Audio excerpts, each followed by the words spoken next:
Where am I? There am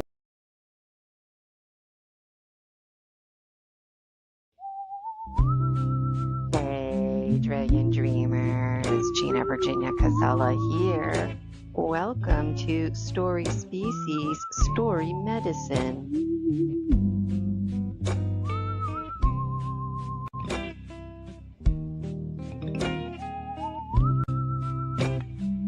When we share our stories, we give and receive medicine.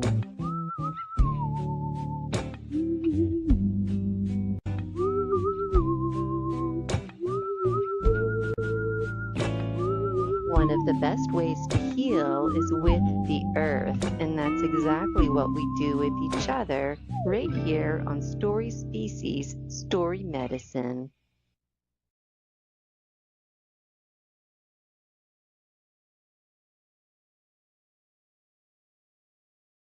Ready to take your medicine?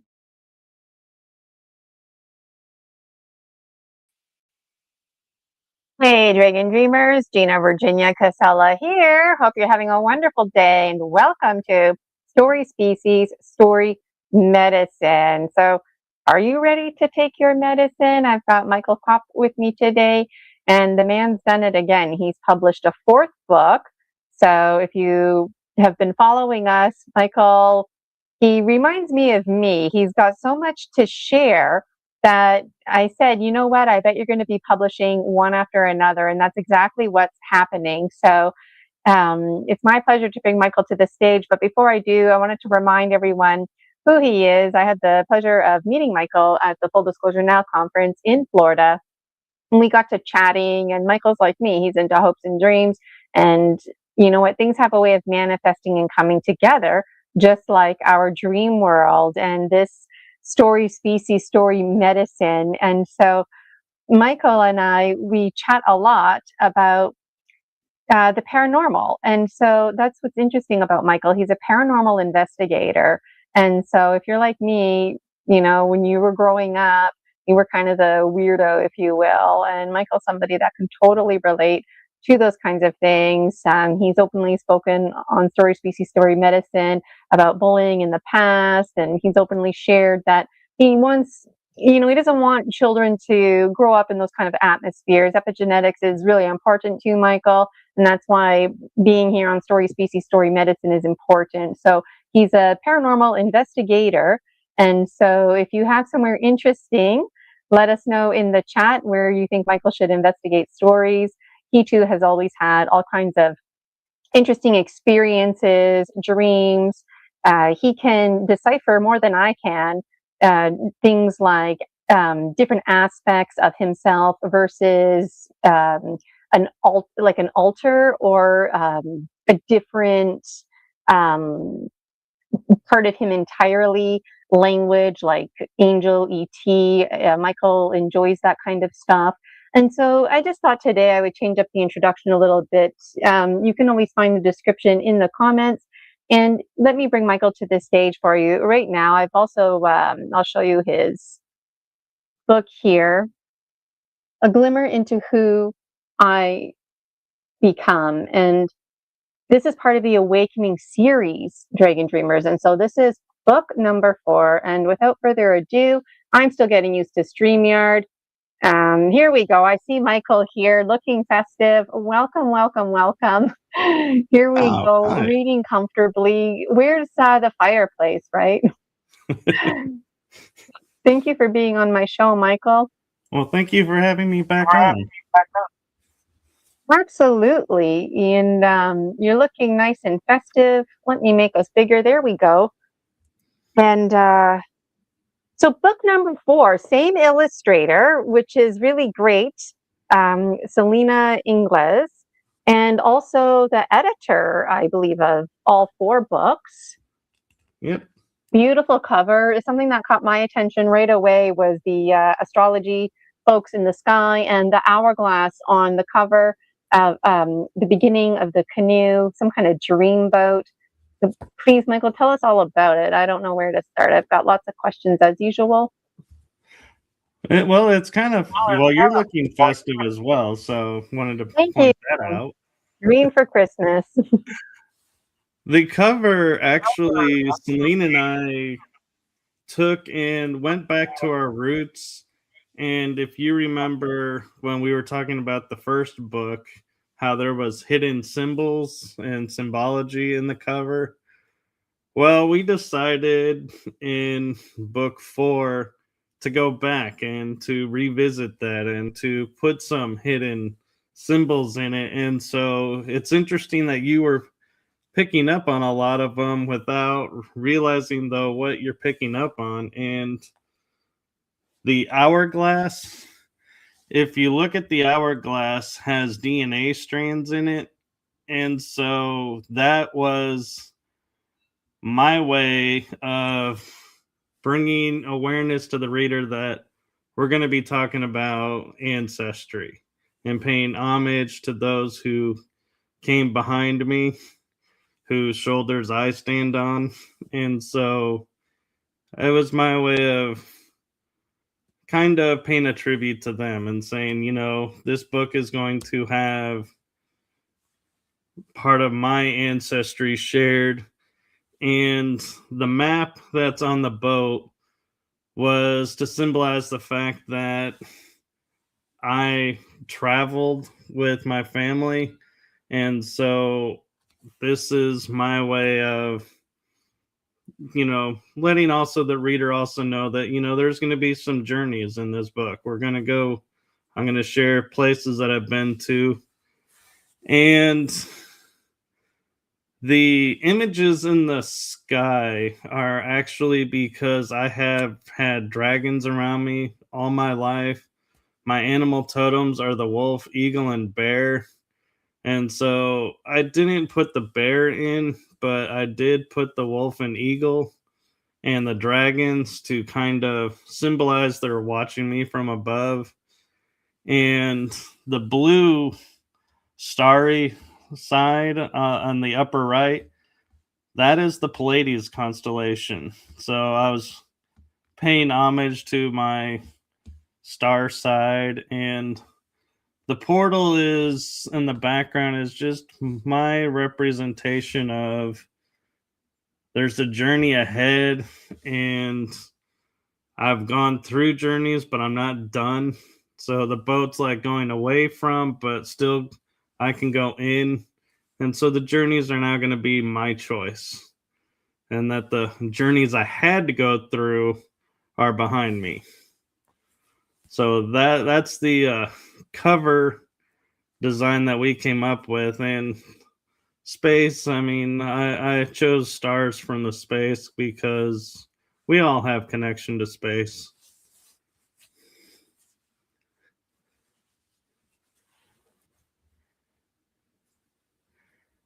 I don't think your mic is working, Gina. There we go. Okay, can you hear me now? I can hear you now. All right. If I don't remember to mute myself, then I actually end up recording Michael. So or whoever I'm talking to. Anyways, that was very interesting. And I took some notes while you were talking because I always have lots of questions as always. So, the wolf, bear, eagle, I want to know more about that. I want to know more. And I'll ask you these questions again. Where to start, right? Whatever jumps out at you. Also, the Pleiades, that came up in your first book, the eyeball. I got the images here. This one here, the left eye, because I guess you're facing is the Pleiades as well. And there's also the ongoing theme of the portal. And the hourglass in the front of the canoe here, maybe it's just too small to see, but I wonder, the sand is probably at the bottom. And when you said like your ancestry, I thought about like sands of time and passing down, and gravity goes down, and you're coming down as the 3D biological. Well, the other ones are in spirit form, if you will, dream form. Tell me about all of that stuff. I actually like that description. Can I use that? By the way, that's what he meant. No, so I grew up and I've had a kind of affiliation or interest diving into like indigenous tribes, and one of the things that they talk about is having a native animal totem that's like your guide. And so what I always found unique was whenever I would do a meditation or visualization to meet your totem spirits, pretty much every animal that's ever existed would show up. And so I was like, okay, so I'm connected to all of these, but which ones do I focus and resonate most with? And that's when I started noticing the wolf, the eagle, and the bear coming up a lot. And I even went as far as, well, here, I can show you. I was in Alaska and found a statue that has the head of an eagle, the wolf, and the bear all together. And I was like, I saw that and I was like, this is me. That is amazing synchronicity. And so what it does is I have really good eyesight. And so whenever I feel like I need to see a distance or see something coming, that's because I feel something's going on, I feel like I call in the eagle and I'm like, okay, I can see like the eagle does through their eyes.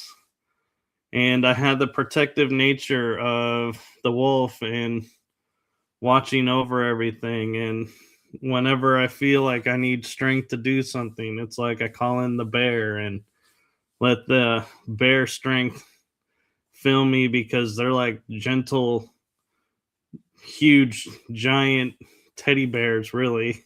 Unless you cross their path or disrespect them, in which case then, it turns into a different type of story. But I always find as long as you're respectful and you approach with the energy of love and kindness and peace, the animals feel that and will respond in kind. Whereas if you approach with fear and approach with, like almost, I would say, like the hunter being superior and going, yeah, I'm the more powerful of the two of us, they're going to let you know, yeah, you can think that, but you're probably wrong. And so I look at it as a balance between nature and being here on the earth realm.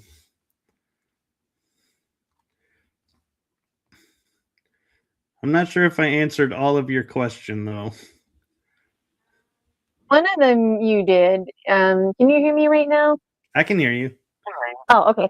I actually have a button to mute on and off, apparently, so I'm gonna try and be cool and utilize that.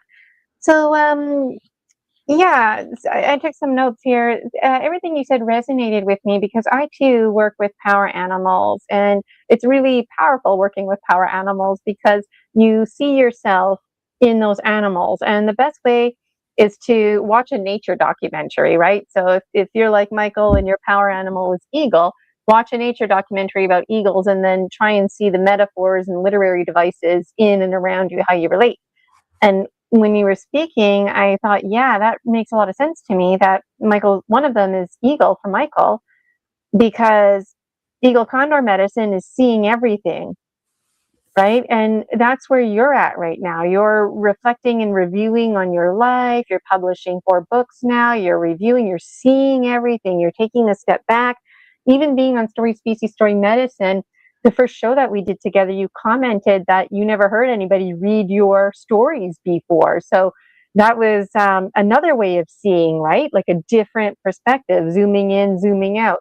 Lots to say about eagle condor, obviously, but that's what I thought about with you. And when you were talking about wolf and being protective, I was like, yeah, that's Michael. And stepping into leadership as you share your story, share your medicine, because that's what wolves do. They lead from behind. So you provide the story medicine, and then you lead from behind. You take a step back, and people take it in as they do, and you, the leader, move as fast as your slowest member. So it's going to be interesting how your audience is building and connecting with you as you publish more books, and how the leadership will unfold. And then I was thinking, as you were talking about, good thing I took notes here, Bear, because it's the public school teacher in me. And thank goodness, because I would forget, like, I try to tuck thoughts away, but I just brain farted out. But like, I also made a note here about Bear, because when you said strength, it reminded me about some, I think they're egregores, the blue beings and the seagulls, representative of the gray spectrum. They represent various things. And when you said bear, it reminded me of them, because strength, because you're like this big, strong guy, right? But strength is also endurance, perseverance, the commitment, the mental strength, the spiritual strength, the emotional strength, the, yes, physical strength as well, the financial strength, the balance, strength and balance. Going back to Eagle Condor, being in right relationship and having the strength to honor yourself and to be in right relationship. And I see that in you. And so, wow. So when you say, like, did I answer any of your questions? Yeah, you did, because it made me think about all those things. And tell us more about the Pleiades, because they're in here now. Is it like the same porthole as in the first cover, or how are the Pleiades interconnected?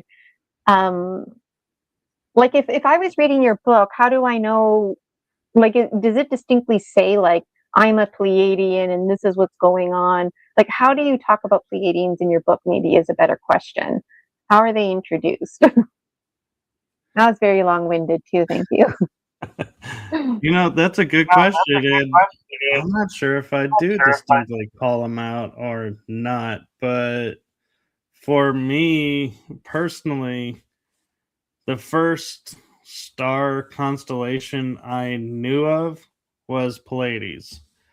And that was the first story I heard and knew. And once I heard it, it stuck with me. And it's the story of the seven sisters who ruled the heavens. And one fell in love with an indigenous boy, and they were like, well, you're in the heavens, you can't be with him. But she so wanted to be with him that there's a period where the seven sisters become six sisters, and one of the stars disappears from the Pleiades. And the story is that she is down with her love on Earth, and then when they spend their time together, when it's over, she returns to the heavens, and the seven stars, seven sisters, return. And that story, I heard it as a kid in elementary school, and it has stuck with me ever since. It's like it's the first constellation that I can be like, yeah, Pleiades. And somebody will say, well, if you could look for anything in the sky, what do you want to look for? I'm like, Pleiades. Where's Pleiades? And then I'll go, well, where's Orion? And I look for Orion's belt, and I see Orion all the time when I look in the sky, no matter what season, what time of the year it is.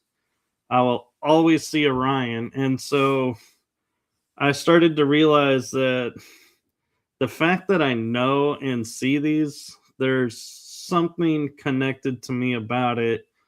And I started looking into like star seeds and star lineages, and Pleiades was one of them. And so I was like, yeah, I definitely got a connection with them. And Orion was another one with stuff going on there. But this book, the reason I call it a glimpse into who I become is it's a little bit of what it was like for me as a child growing up in elementary school? What are some of the things that I had to overcome or experience?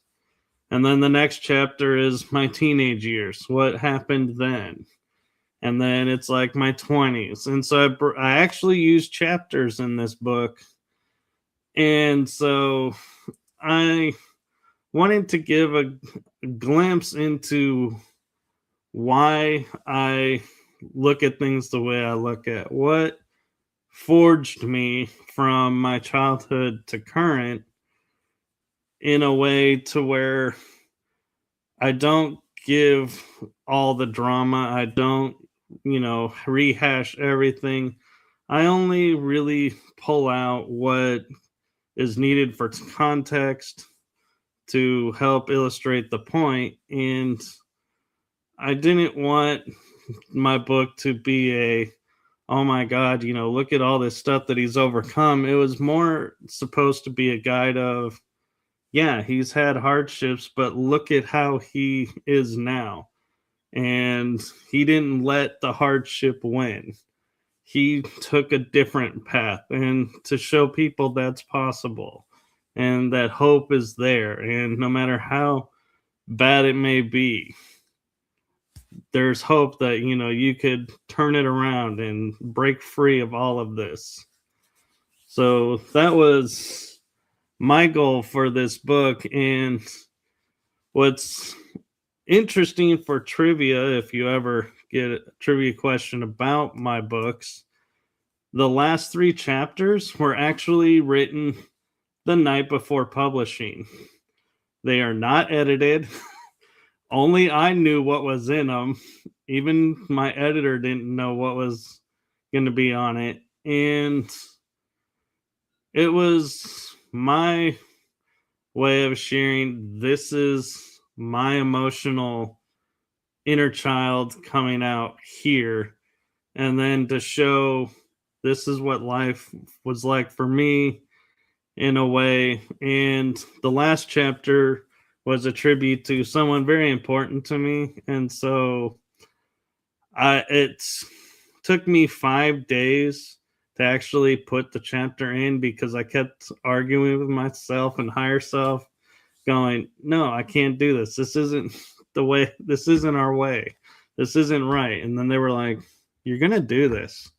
I was like, no, you're going to do this. So finally, the day before publishing, I'm like, fine, I'm doing it. And ended up putting it in there, and it's turned out to be actually quite nice that, the people that see it can see me in a way that they've never seen before. And also a side of me of saying, yeah, look at, who is part of who I am, and what they went through without sharing their story. And so it's, really, I don't want to use the word cathartic, but it is. And it's really, I feel like I'm hopeful that it'll help people have more of an understanding of who I am and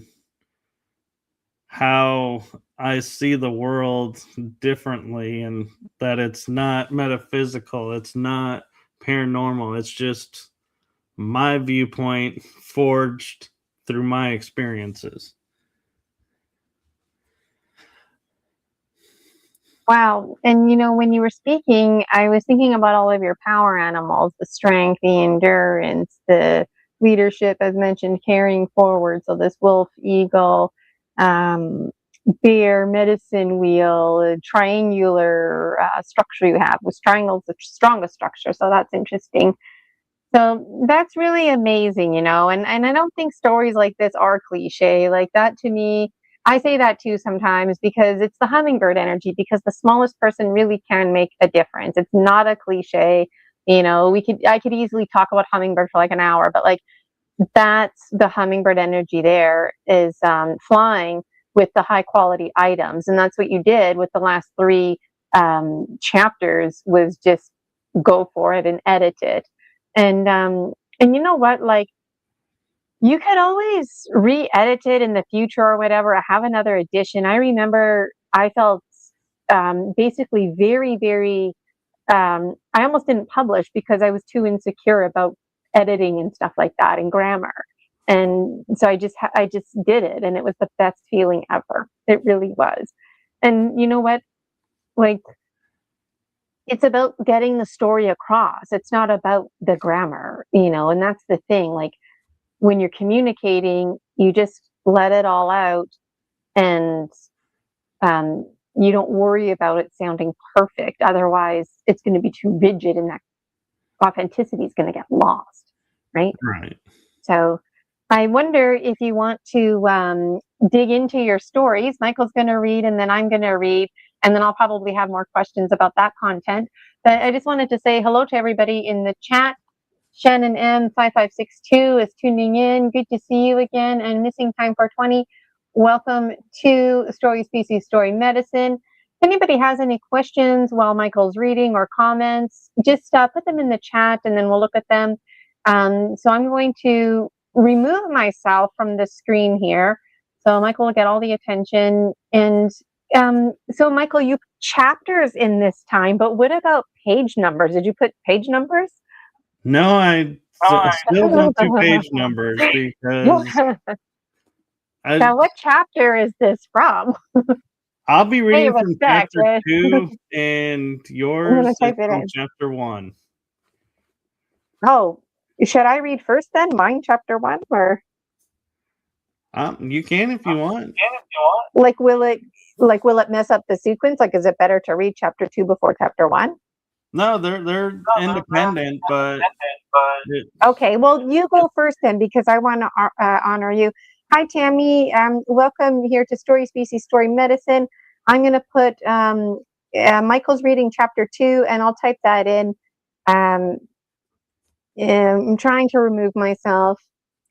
Okay, where am I? There I am. Okay, on that note, if anyone's looking to level up with StreamYard, it's pretty user-friendly. But if you're like me and you have too many images, then it might be a bit hard to find yourself. So here we go. Michael Kopt, chapter 2. So this is a short paragraph from chapter 2 that I just felt resonated with where I am today. And so here we go. It says, yes, as a teenager, I had studied and believed in experiences like near-death experiences, past lives, and more. I was feeling drawn to the metaphysical world. As a teenager, both of my sisters chose to no longer be a part of my life or my parents' life. This was quite a blow that led me to seek many answers from different stories. I went into hypnosis sessions, seeking the answers with no avail. I did, however, learn I had many past lives, which helped me understand why some things were happening with me. I also went and learned other healing modalities, thinking if something was wrong with me, I could find a way to fix it. I have to say it took me over 20 years to come to understand my sister's choices to lead the family were theirs and nothing to do with me. I felt such a weight lifted from me when I figured out I was not responsible or author of their choices. And so the reason I chose to read that today was because I know I'm not alone in having family drama and stuff. And so I felt like this was a way of maybe helping some of those going through this as well, that you're responsible for yourself, they're responsible for themselves, and there is a freedom when you realize you're not the one that's broken, they're not broken, it's just your past is separated, and so it is what it is. Yeah. Yes. Am I muted? Nope, you're. Oh, I'm not muted. That was really well read, Michael. And yes, very personal to share, especially this time of year. And your sister leaving, it's very personal to share that. And then going through the motions of, wondering if something is wrong with you. because you know me, I'm passionate about false inhibiting beliefs, and that's one of the top three. Most of us struggle with all three, and the three are feelings like there's something wrong with us, like we're not enough, or that things are not available to us. And when I was listening to you read from chapter 2, I thought to myself, that reminds me about all three of those false inhibiting beliefs. That it sounds like the one main one for you is feeling like there's something wrong or different about you. And that resonates with a lot of Dragon Dreamers listening out there, because, you know, you and I get together, we talk about energy medicine, it's whatever, right? It's very natural, very normal. But then, like for other families out there, this kind of stuff just rips them apart. And even with my family, they just not really into that kind of stuff, and that's okay. And that was something else that I wrote the word indifferent, coming from a place of indifference. And so you can really appreciate the story medicine in just a small little paragraph that Michael read, right? And so imagine the bang for your buck if you purchase Michael's book or get in on the whole series, how much relating you can do to Michael directly, you know? And tell me a little bit about the dreams about healing modalities, because I know in this waking life, sometimes it gets confusing, but like in your waking life, you're actually a Reiki master, right? So is that linked to this story here? Sort Like of. you had dreams coming to you where you were learning healing modalities? So, in my teenage years, trying to figure out what's wrong with me, I went and I studied modalities like gypsy palm reading, tarot reading, Huna magic, and timeline therapy, radical forgiveness, and it kind of carried into my 20s as well.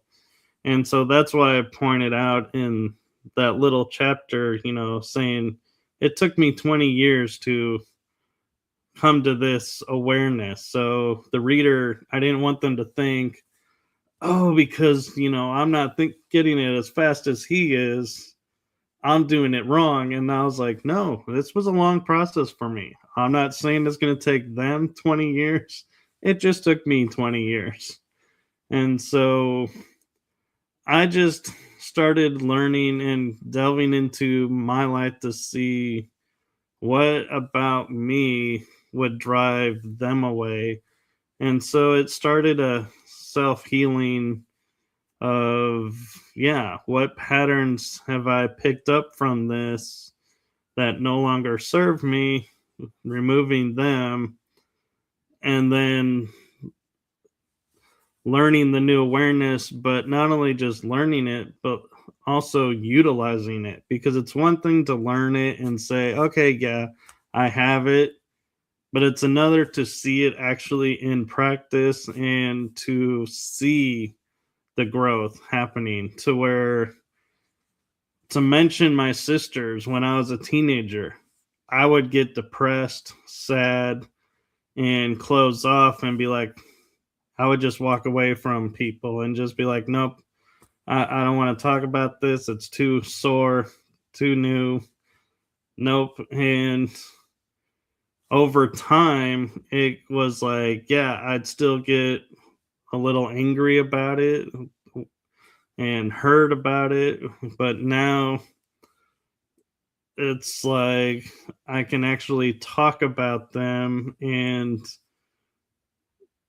I have no charge anymore, is the best way to put it. It's like it's flat.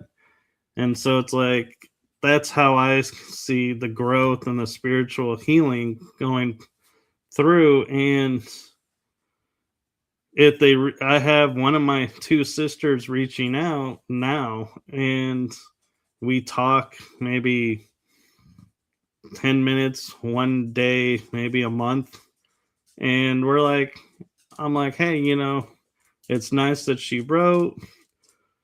Am I going to open my door and let her in? Probably not, because there is a lot of history that needs to be mended. And That's the thing that I think people also need to understand is healing and forgiveness doesn't mean once I say I forgive you, you open the door and you just let bygones be bygones. Everything's done and forgiven.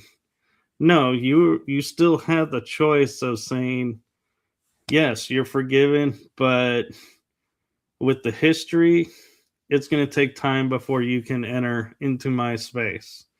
And that is perfectly fine. And there's nothing wrong with that. That's not a setback or oh, I still have stuff to heal. It's I'm living in this moment. This is where I am in this moment. And that's what I need to honor. That is awesome. Couldn't have said it better myself, and a very important message. And I was also thinking about your power animals again and eagle condor medicine, because that's another aspect of eagle condor medicine. There's like a ball in my hair or something here. What is going on? The eagle condor medicine is all about not just having knowledge, but actually reflecting on the knowledge, right? So we talked about that earlier, and also having the willingness to shift perspective, right? So we kind of bounce back and forth from snake a little bit, letting go, but alchemizing, right? And passing the knowledge on. And that's what you're doing now with your story medicine, is you're saying, hey, look, everybody, I'm just like a regular guy, right? But I come from a generation where folks like me are considered a little odd, when really there's this big turnaround now that's happening in the world, this big shift that is happening. And so it's okay to be you. It's okay to be yourself, and these themes greatly resonate with me. And when you talked about your sister, like, yeah, you want to have boundaries. There you go. Tammy is talking about boundaries as well, healthy boundaries, right? And a lot of people run into that problem because you want to open the door, but you don't want to get bulldozed over again, right? And so sharing one story really opens the door to sharing more and more stories. So I thank you for that. I still have to read, which I'll do now. I planned in advance. I've got it on the teleprompter. Almost. Okay. And all right, there we go. So again, StreamYard, it's pretty user friendly. This is from Michael's book. This is from chapter 1, Christmas time. Oh, what just happened here? Oh, I don't know what happened. Let me restart it. Replay.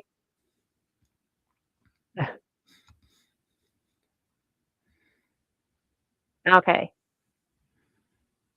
Christmas was forged in my mind to be one of the greatest holidays to look forward to. No matter what life was doing, we always managed to come together and celebrate as a family. One Christmas, we went to my mom's sister, Aunt Sherry, and would celebrate and open gifts as a family. We even would spend time over there a few times growing up. This is where I started to learn what family meant to me and would shape my future, along with what happened in my life yet to come. Another Christmas adventure was when visiting, the timer's kind of slow here. Sorry, everybody. It keeps pausing on and off.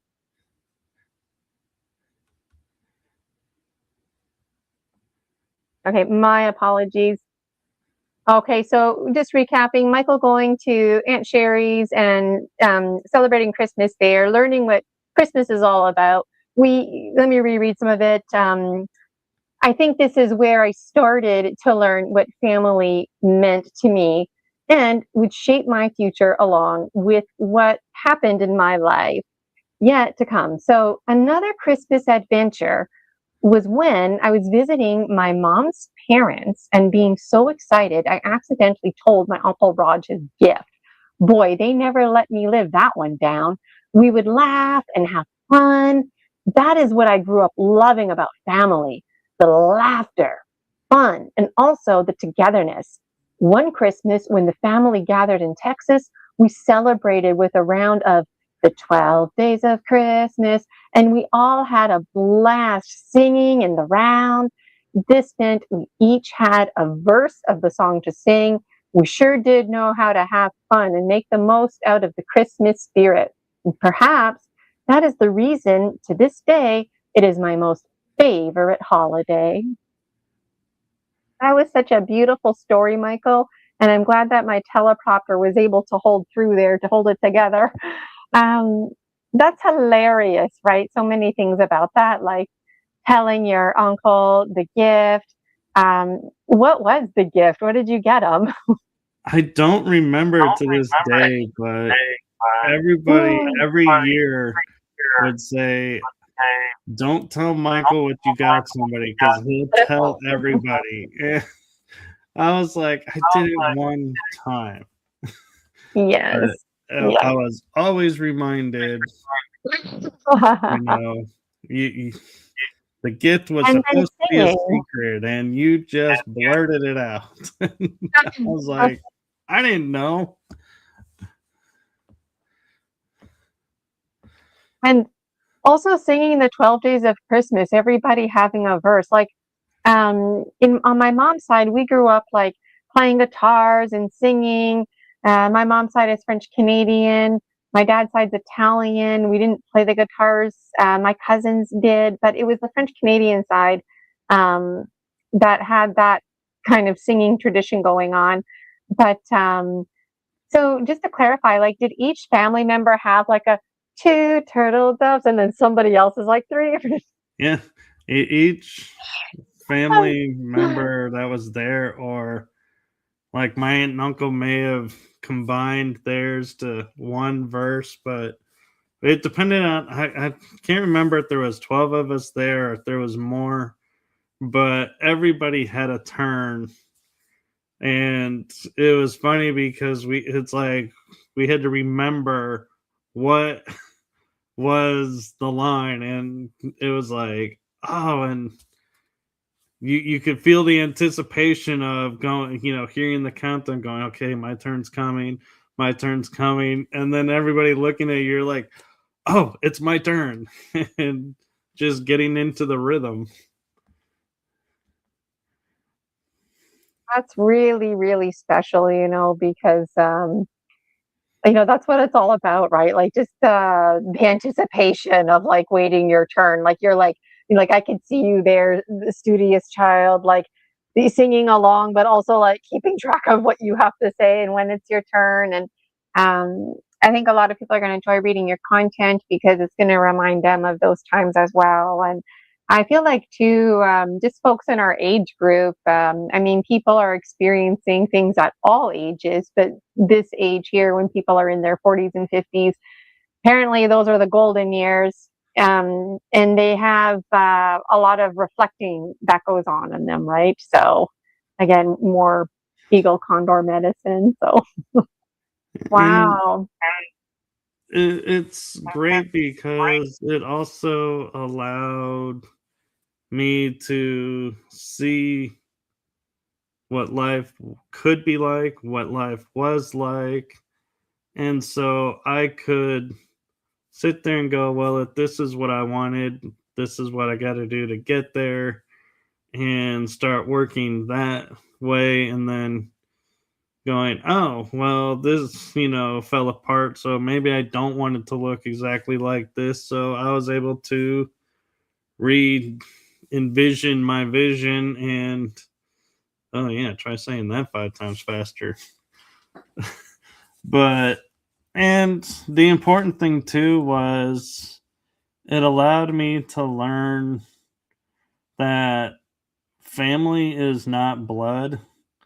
Family is the people that you choose to be around you and that support you and lift you up. And are there when you're falling and let you fall, but they don't walk away. And so it allowed me the freedom to grow and realize everything was not as it seemed. And so I was able to be free to learn my own way. And so that was a gift as well that I hope comes through the book is as you're reading each chapter that the beauty of the entire Awakening series, I can't stress enough, is these are all my experiences, my memories, my story through my words.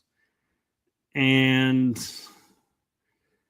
it may seem like it may come from other places, but it doesn't. They're all from my perspective, my memories, my thoughts. And so that's where I think the true beauty of the book's journeys come through and how they culminated into this book, which originally was supposed to be the first book.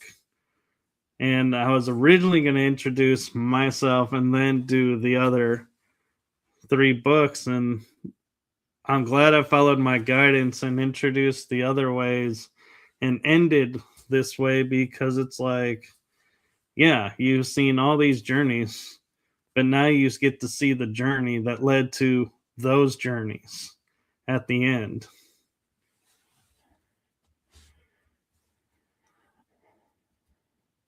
Missing time 420 commenting in the comments that I tried to be the first kid to film Santa, so I set up a bunch of cameras, having some laughs about that, and also sharing missing that. Adorable. Yeah, right? Like, better wake up early, missing time, and Tammy, and getting on Santa Claus, and just all of I that still magic, believe. right? And all that magic's still within us, right? Yeah, I still believe in Santa and that he goes around to the world. Absolutely.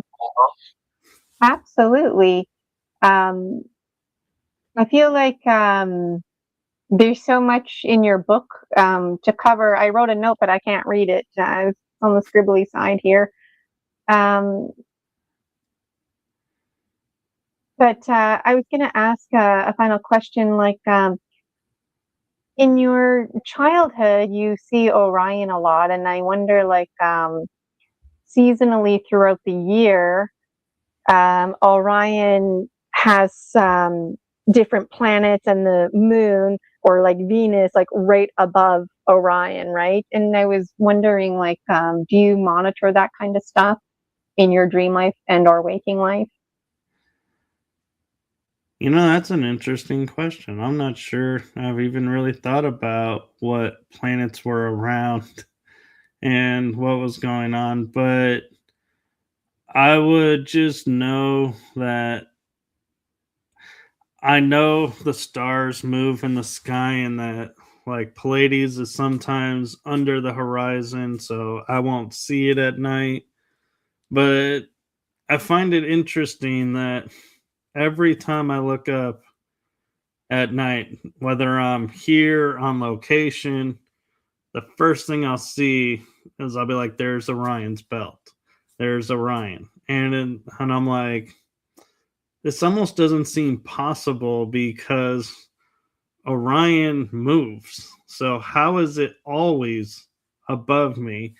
And so I feel like sometimes the stars manipulate themselves to deliver a message to remind me of stuff. And so seeing Orion's belt is kind of like a memory of who I am and where I come from and everything. And I will say, too, you know, talking about like Christmas, you know, the thing that always let me know Christmas was coming originally as a kid was, you know, like Peanuts, you know, to Charlie Brown Christmas special. You knew Christmas was near because that came on. But then it became all the lights that went up, all the decorations. And honestly, I was a strange child because to me, the gifts was never the focus of Christmas to me. It's like I knew what I gave came from the heart and it was nice sharing with everybody, but like I never viewed it like my middle sister. She would view like, okay, he got one gift, she got one gift, I should get one gift. Everything had to be equal. And I was like, where does this come from? What is, that's not the point. That's not the focus. Why is that your focus? And I could never understand that about her, but to this day it's like people will say, I'll see people watching and people will be like, oh, this person gave me this and so I need to be equal. I'm like, no you don't. You just have to reciprocate. But yeah, and I think it's kind of a little bit of the competitive side that I see in a lot of people in the world. And I used to have a competitive side, but not in that arena and other areas. And so, like, one example was, in learning, going through hypnosis and learning or going through therapies, where you're looking for a root cause or something. I would find it really fast. I could see the awareness really quick and I'd be done. And people are like still in like step 1 or 2. And I'm like, yeah, I'm fast. I can do this really well. And then and now I'm like, well, yeah, I can do it fast, but it doesn't mean I'm necessarily doing it right or wrong. And nobody else is doing it right or wrong. It just means I have that awareness. Thank you, Eagle. But it's, I start to realize, like, yeah, everybody's unique their own way. So why do we want to treat everybody the same as everybody else? That confuses me. And on that note, I'm not triggered because, like you were mentioning earlier, you've overcome all, like your sister, for example, you can talk about it without getting triggered and emotional. But like, sometimes it hits home a bit more. But like when you talk like that, I start thinking public education because we have a one shoe fits all cookie cutter. But I'm not triggered. I'm talking about it. This is a big milestone for me in this moment. But it's even just like in your dream life, and in your waking life, people having this one perspective. Like I'm a bottom up learner. Meanwhile, it's always like bottom down learner, So I don't know about you, Michael, but like I was taught how to write an essay. You have like your thesis statement, then your 3 premises, like your topics, and then you have your conclusion. Well, you know what? I've always been the kind of person that I have a conclusion first. I always start with the conclusion because my brain can't formulate what incarnations I'm talking about until I have like the bottom of the funnel, right? So then I do my research. Like I basically do things backwards, but it transforms into a learning experience. And I found when I was writing my books, that's basically what I did. The conclusion is you're awakened, but now you're working backwards, bottom up approach by the sounds of it. You're like me because it's like a prequel that you're telling right now because you right now are the sequel. Am I making sense? Maybe I need to listen to myself again, but like, I think I made my point. Like we do things kind of backwards, Yeah. which seems radical, but really it's just because we're so hardwired. It's one way or the highway to think or to produce information. And so letting folks know out there, like there is no right or wrong way to write your stories. They're your stories own, and no one can write your story like you can. And just having the speech and the freedom to do these things. And Missing Time is commenting, I did get lots of good footage of my cats battling the ornaments. And Tammy is commenting, you are a very intuitive child, Michael. And yes, very intuitive, because even things like meditation, and like you were talking about, like getting to a root cause and like getting there quickly. Even folks like me, like I can get there like in a snapshot now, but just a handful of years ago, I mean, I thought I was meditating. I wasn't meditating, and so for you to be a child and to do that, and for what it's worth, I feel like as a child, I would ground myself, but I didn't perceive that as meditation. It was just kind of like sinking into the present moment. But you had a conscious awareness of that, which is special, because really you were awakening back then. You just didn't know until now. So I wonder, as your series unfolds, more books and whatnot, like the future, like today, Michael, talking with the past day, Michael, right? Like you have lots more stories to write. I do, and I'll be honest, I sound like I have it all together now, but growing up, I had my trials and tribulations, and communication wasn't always my strong suit. And some of it was because I didn't know how to communicate what I was going through and experiencing. And so it's a matter of, it's not anything against the people I was around, but it's like, if I can't understand and put into words what I'm experiencing, how can I expect somebody else to do it? And so, yeah, it was a roller coaster growing up, and there were frustrations because I would be like, I have this together, so I should be able to do this, this, and this. And when it wouldn't happen, it would drive me nuts, because I'd be like, well, I did the work, I did this, so why isn't it working? And I would always have people saying, you should do this, you should do that. And so I was like, okay. And if I couldn't do it, it would drive me nuts, because I would be so frustrated, because I'd be like, it's in my DNA, it's in my genetics. I should be able to do this. Why can't I do this? This is not fair. And then when I gave up trying, after several years of trying, it happened. And I'd be like, oh, thank you, universe. So you're telling me, it'll come in your time, not my time, and when I'm ready. So I get it. Thank you. And so now it's like I'm learning to weave what I know now, and looking back, it's like I can see all the stepping stones to where everything was building up to this moment, and everything was designed. And that's where I think it's important for people who sit there and say, yeah, I'd love to go in the past to write things that, I don't like and make life better.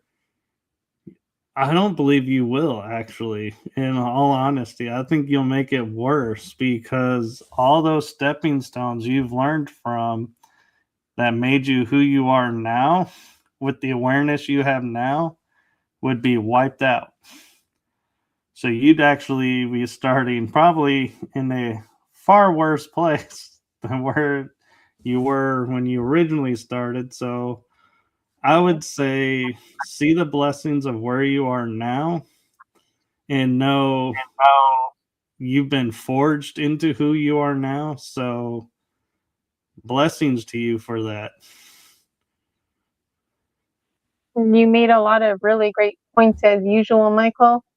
And Tammy's commenting that I understand, I'm also learning from the bottom up at this point, the power of different ways to present information, even just a little conversation like we had right now, about being a top-down learner or bottom-up learner. Like, I never knew about that until I actually investigated different kinds of critical thinking, because I was putting together a presentation, and I was like, what kind of learner am I? Like, what the hell am I talking about? So I had to do some homework, and then I realized I was doing my homework backwards, because I had the bottom up approach, right? Yeah, And just having the freedom and liberty. I don't think I fit either one of those actually, because when I write and then I take what I've written and then I'm like, okay, here's my thesis, here's my table of contents, here's everything. It's like, so I take the final product and then I'm like, oh, that's where everything comes from. That's bottom up learner, Michael. That's Oh, like me. well You then, start with your conclusion. Yeah, you're bottom up. oh, But, well, then there you a go. powerful point to be made is another way of communicating is through imagery. Because when we kicked off Story Species, Story Medicine, one of the first things I commented on was some of the imagery. And then you spoke to that just very fluidly, naturally, and it covered a lot of ground, good scope of what your book was about just on that one image, right? And so different strokes for different folks. I wonder what other information comes to viewers who look at that image and how they might, in a positive way, be triggered to their own remembering, or they might look at Selena Ingalls' work, the illustrator of Michael's books, and just resonate with her as an author. Like I know when I was a kid, and shows like The Simpsons came out and Family Guy, I found it really interesting the diverse ways that people could represent themselves, right? And then I like how on The Simpsons, they take celebrities and Simpsonize them, right? So, Right. so somebody looks at somebody's artwork like Selena's and sees this whole ecosystem of the familiarity, and that resonates with people. The authenticity of it is really important. I mean, it's nice to have AI and to incorporate, but when that biological is mixed in there, and I know Selena spends a lot of time tinkering, and it's not something that she just throws together, and that's relevant, right? And so um, I'm just going on now because I always have lots of things to say, but those are the ideas that are going through my mind. Yeah. And in fact, this book was a little bit of a break for her because her handiwork is the cover. There are no illustrations in this book, they're all photographs.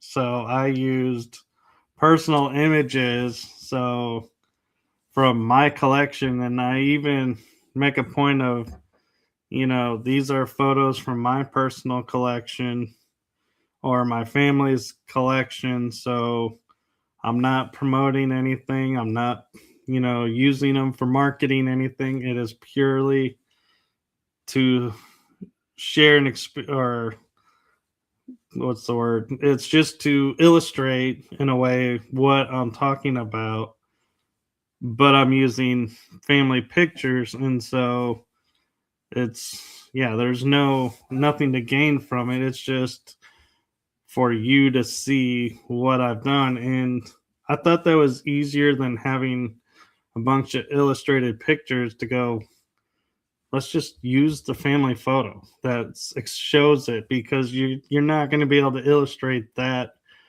emotion in that moment. You need the photo. Yes. Um, any final words, Michael? Any final thoughts for the audience? I know Michael runs his own show, Riding Through the Unknown, and lots of amazing, amazing speakers, lots of story medicine on there. Michael's now published 4 books. His 4th one, The Awakening, A Glimmer into Who I Become. Beautiful artwork by Selena Ingalls. And in the description, you can find links where to find Michael and where to get a copy of the book. So, Michael, any final thoughts for today? I feel like time really flew by. It did. And my final thoughts would be to thank you, Gina, for doing this, because not many people give the authors the time to really delve into their work and to share like what's on the cover or what's in the book. Is they all want to know, oh, how did you go about getting this information? What did you gain? What was your motivation behind? And they kind of glance over the books. I know I'm guilty of it a little bit. And so you doing what you do gets more out of people like me. I know I've said on a couple of times on your show, you've pulled information out of me I've never shared with anybody because of what you asked. And so thank you for that. And I would say, it's been an honor to share this story. And I'm blessed because I grew up with a lot of people telling me you should write a book or your story is like a soap opera. You should totally make a movie or something out of it. And I was always like, nobody's going to watch it. I don't have a name, that people are going to go, oh, it's this person's story. It's going to be a blockbuster hit. Everybody knows this person. So I was like, it took me, let's be honest, I'm 47. So you can imagine it's taken me 30, 40 years to write the story. And the beauty of it is the story isn't over. It's still only just beginning, but I am just grateful to everyone who is reading the books and reading, and talking about this and sharing it with other people because I never thought that would ever happen. And so I'll be totally honest and transparent and saying, I check daily, the books, who's ordered what. And when I see the number change, it's like my day just lights up. And I'm like, oh my gosh, somebody bought a book. And it doesn't matter which book.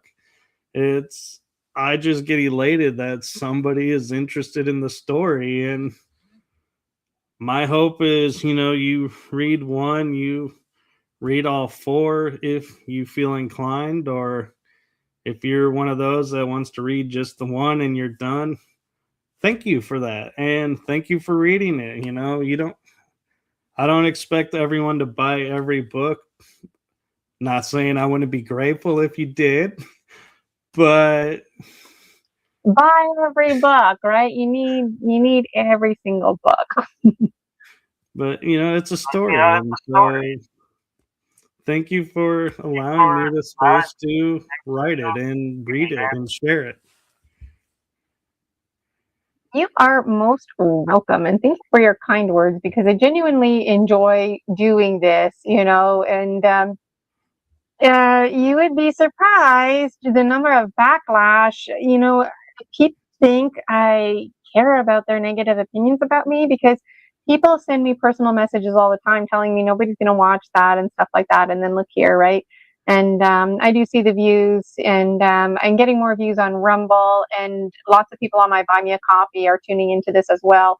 And so, on that note, folks, hit the subscribe button, show your support on Michael's channel, show it on my channel as well too, please. Buy Michael's books, also buy my books.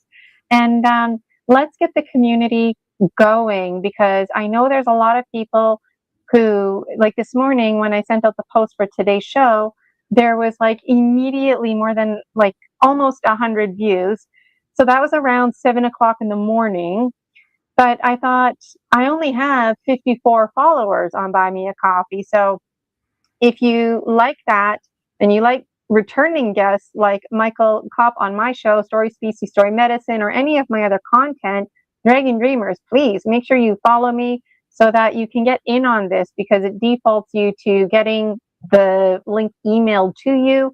And then you're in connection by default with Michael, and Michael's also a member of the Dragon Dream Soul Tribe Collective. And so it's a great place to hang out and for community, and communities come up a lot today.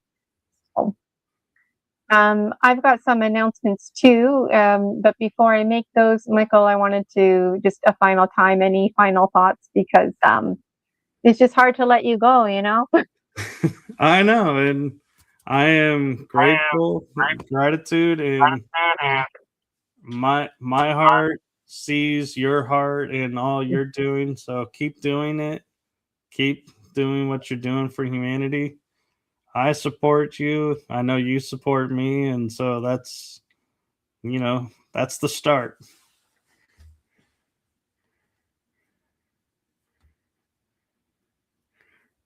On mute. Thank you so much again, Michael, for your kind words. And Missing Time is saying, I really enjoy the story time series, and that makes my heart so happy, And speaking of that note, I've got some announcements to make. If you have a few minutes, Michael, to hang out. Sure. My announcement number one is for next year for Story Species, Story Medicine, because I'm hopeful that returning guests like Michael will continue to come. Tilly Treadwell has been on here. I myself have been a guest on my show. That's actually how it all started, was with me wanting to share my stories and connect with other folks out there. I was a bit overwhelmed, but I thought I got to get this started here. And so I did. So in January, Story Species, Story Medicine is going to have a time change and day change. So just keep an eye out for that. And I will be updating my website. I'm going to be cleaning it up. And so Story Species, Story Medicine, it's an invitation for published authors to share their stories, sharing their medicine, just like Michael did here today. And Tilly Treadwell on Story Species, Story Medicine multiple times. Tilly is also a returning guest, and she's going to be back to 2026. Selena Ingalls also going to be a guest. We just have to figure it out. So that makes me really excited. Story Species, Story Medicine, there's only 4 shows a month, right? So start looking ahead, Dragon Dreamers. Start looking ahead and follow me on Buy Me a Coffee. My other announcement that I want to make is bridging the dream life with the waking life. And so I've been talking about making a movie for some time now. And again, you wouldn't imagine the backlash, right? Like, people send me these lengthy, I just don't even read them. Who's going to want to help you with that? Because they could just did it. And it's like, I have to drown it out, and rise above. So I'm going to show you a 30-second promo video about what I'm talking about, and then you'll see the closing here. But for what it's worth, this December 26th, Boxing Day here in North America, as well as in the United Kingdom, I'm going to be hosting Dreaming with Gemstone Gina and fundraising money to support the movie making of the Dragon Dreams series. And it's also going to raise money for the Continuum of Conscious Evolution series, which ties all of this in together. So 2026 is going to be a huge year. It's going to be the year of the horse. So we're going to be running wilder and freer. And folks like Michael are going to be getting in on this too, being a returning guest on Story Species, Story Medicine, and all of our worlds are going to start really blending together. And I'm really looking forward to that. And so on the final note, happy ho-ho to those of you who celebrate Christmas. And I hope you have a safe holiday and enjoy your time together. Tomorrow is never promised, and it's always hard for those who are last. And yet for those who are last, they always live like tomorrow is promised. And that's one of my favorite oracle cards from the Dragon Dreams Oracle, which I share today and Buy Me a Coffee. So I'll have a look there. And Michael, thank you so much again for being on my show. I really appreciate your time. And did you have a final thought, or are you just waving? Oh, I was just doing like you were Okay, doing, he's peacing out. sending love to everyone and honoring those. All right. Well, much love. Thank you again, Michael. Thank you, everybody. Make sure you grab a copy of Michael's books. There's 4 now for you to choose from. Let us know which ones are your favorite, and make sure you like and subscribe to my YouTube. Makes my heart happy that you enjoy Story Species, Story Medicine. Here's my little ad, and I hope to see you on December 26th. Anchor Haven is going to be helping me out. Julia Anchor Haven is going to be monitoring. And I'm still looking for a host, and it'd be nice to have another monitor. So if you're interested, please reach out. It's going to come fast, and I can't wait. So Tammy, thank you for your support. Tammy says, great chat. And let me just remove myself from the stage here. All right. Take care, Dragon Dreamers. We'll see you next year, if not sooner, probably sooner.